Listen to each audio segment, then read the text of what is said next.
Rob coming in the room, taking off his robe, Yeah. and then followed by 10 Body doubles. Stunt doubles. stunt doubles that took their Right. things off. And we all So, have matching prosthetic penises.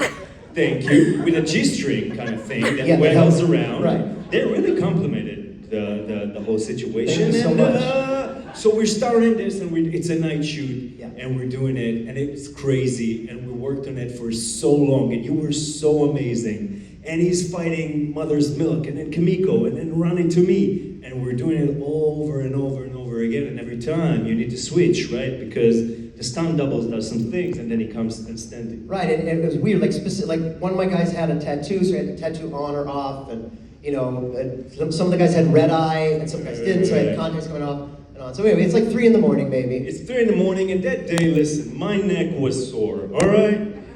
Now, I'm Frenchie, I'm not gonna complain about a sore neck. I go to work, I do the job, I wanna give you the best, television I can. But it was sore and it was painful. And we're shooting the thing, but it's all right. But my stunt double saw that it's sore, saw me like holding my neck, and he came in with the peel and he said, "Do you want a painkiller?" Now I'm wearing Frenchie's boots, people. I'm like, hell yeah, I want this pill. Give it to me.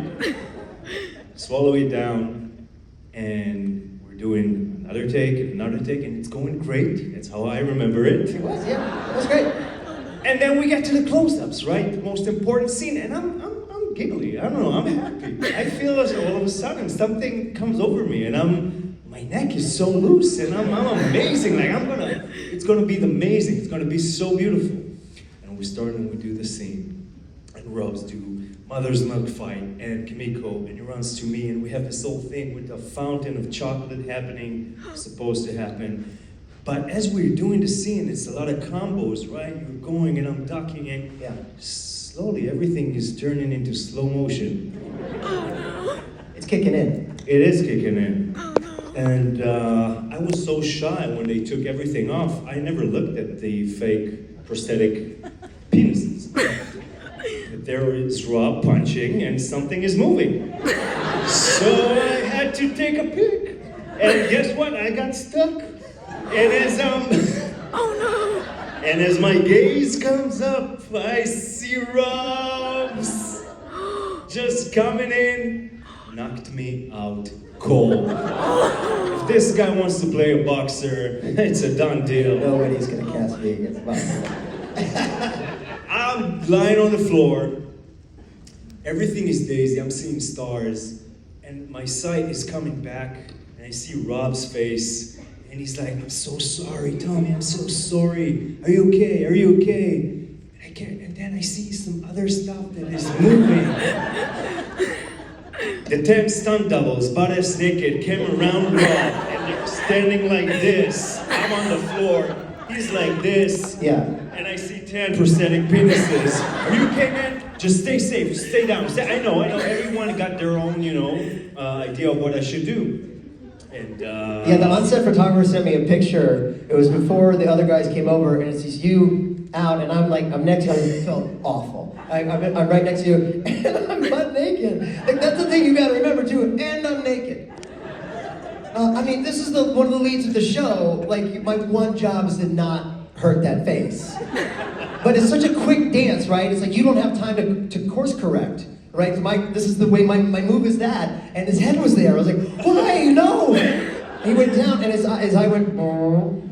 And yeah, they ended up having to send him home. It was 4 in the morning, but they called it a day for him, and it was the weekend that I felt off. I bought you alcohol on Monday. I got a bottle of gray whiskey. This guy. Can you imagine having the nicest guy on earth punching you, and you can't do nothing, Yeah. At least if you were an asshole, I could have been, having fun with it, but no, it's the nicest fucking professional guy on set. Like, nobody called me the day after. They're like, yeah, it was probably your fault. Yeah, you said that. Yeah. I got nothing. Well, I felt horrible, but we both lived, and the scene turned out all right. Did they keep that shot in even? They did. No, we actually went back. I was with a ton of makeup Yeah, on. on We did it Monday, again. yeah. You can tell in one shot that your face is a little You swollen. can, if you look for it. You'll Yeah, see yeah. it. Talking about salad tossing, But,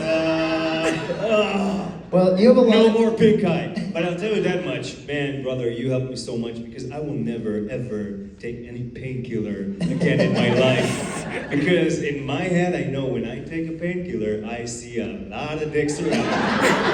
So... That is not the part I you mean, thought it was going to friendship be. maybe Yeah. can continue. No, I don't know. Well, you have a lot of questions, so I'll let you get to it, but love you, pal.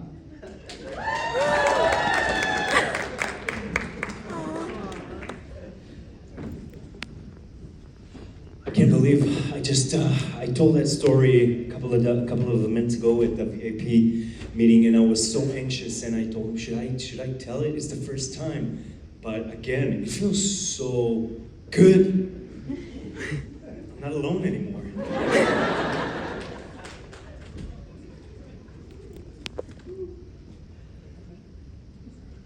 Hi, my name's Jenny. So my question is, obviously you're on a very superhero-based show and you don't have a superpower, but if you could select one, what would you pick for your character or for yourself personally? Oh, that's a great question. I mean, personally, if I have to be, it's so cheesy. World peace, be the peacemaker. Is there? No, there's a superhero called the Peacemaker, right? And he's not. Yeah. The peace doing, all right? Be there. In terms of the show, you know what? I'm very curious to see what season 5 brings in. Who knows? I don't know. In the comic book, Frenchie's superpower is smell. Not sure about that. I'm not 100% positive that's the superpower I would want. I mean, smell. What can that help you with? Nothing. I mean, human beings, we're not. Let's face it, people. We're not. We don't have an amazing smell most of the time. Yeah, I don't know. Let them figure it out. Thank you. How you doing? Thanks for being here. Hey, man. Appreciate it. I'm just wondering, through 4 seasons of the show, there's been a lot of iconic, crazy scenes. This winter fight being one of them. I'm just curious, what sequence while reading the script, stood out to? Oh, really? Like, we're doing this. Just curious about that. All right, so did Rob tell you about his salad tossing situation? It was, that was quite a day. Let's just say when Frenchie and Kimiko opens up the door of the sauna, we didn't have to pretend. We didn't have to. I hope he went back to the green room because stuff was happening. Let's just say they scanned Rob 360. And there's 3D printers these days, so things have been printed. No, but seriously, look, every time you read something crazy, you go like, wait a minute, are there really? Wait. It started, I think, for me with the whale.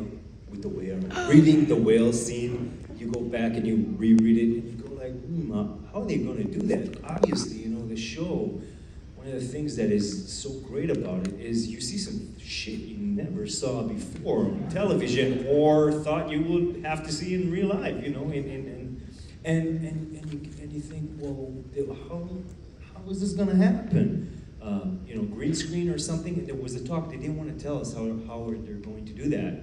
It's going to be amazing. And you get to sit. You drive in, and it's in Toronto, and you go to one of the shoreline of one of the lakes there.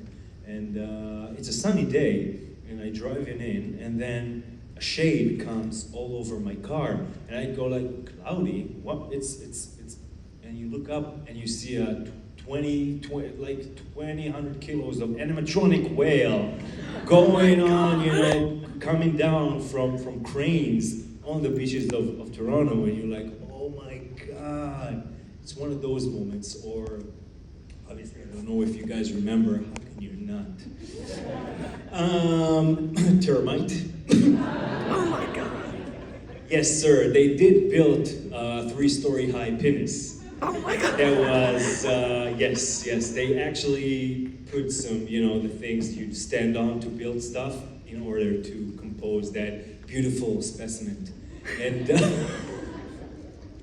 stuff like that. But actually, if for something fun is like reading the musical sequence with Kimiko. So you read that, and again, you go like, really, are you going to do that? And funny enough, you find yourself on set with 30 very happy, cheery dancers behind you, and me and Karen looking at each other and going like, is this The Boys? What is this show? What is this TV show? You know what I mean? It doesn't end. Every episode, obviously, it's crazy and crazier.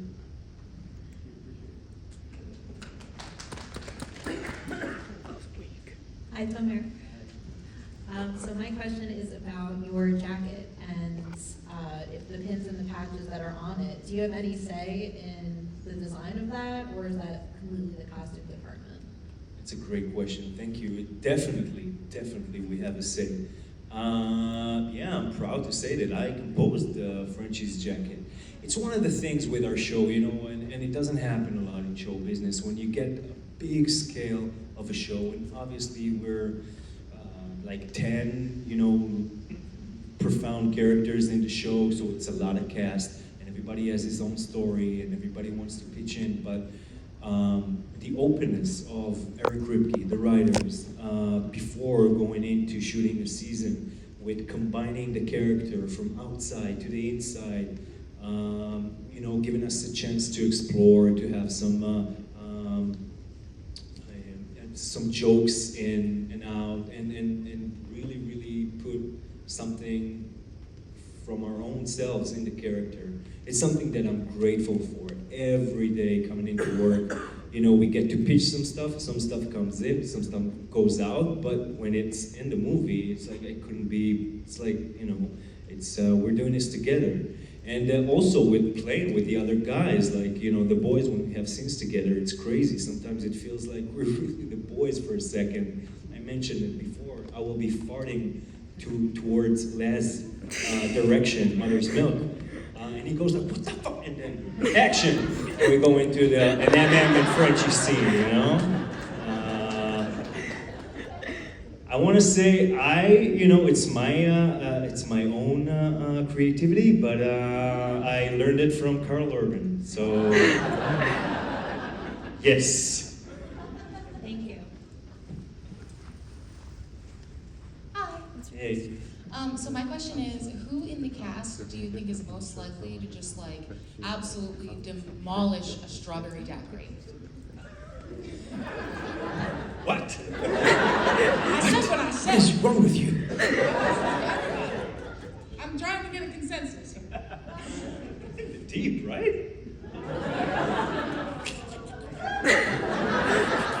No, wait, cast though, not character. Let me think about it.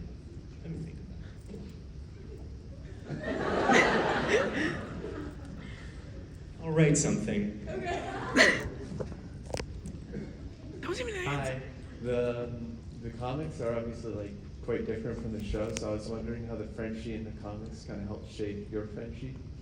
Oh yeah, it's a great question, man. I still have a brain freeze from so I'm sorry. No, actually, that's a good point. Listen, I came in, I think I was the last boy that got cast in the show.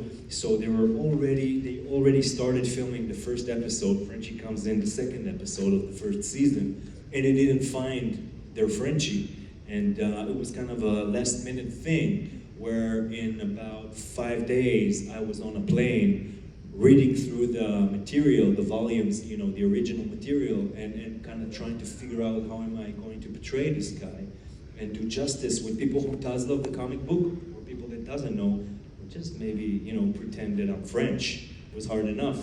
But what I did love and it's funny because it's always the thing you don't think I will pay attention to, is that every volume of the original material, Frenchie is the only character that is drawn so differently from one volume to another. In one he's like older, younger. It's crazy how different they painted him. And I said, all right, that's interesting. he's you know, there's something abstract, like I can work with that. I can ensemble something from each and every volume.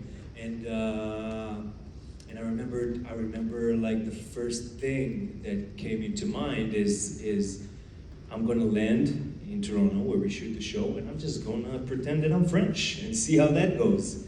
And for a whole week, people thought I was French, except for this one girl that was with us. She was from Quebec, and I was like, shh.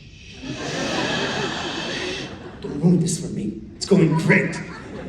Me and Carl Urban are playing Backham, and he's like, you know, I've been to Marseille. I worked there for a day or two. I was like, Marseille is great, right? You loved it. I never been to Marseille. I was like, you know? But it was great. It was like opening the door to something that I can believe that I can portray this guy, and from there on, the rest is history, I guess. Thank you.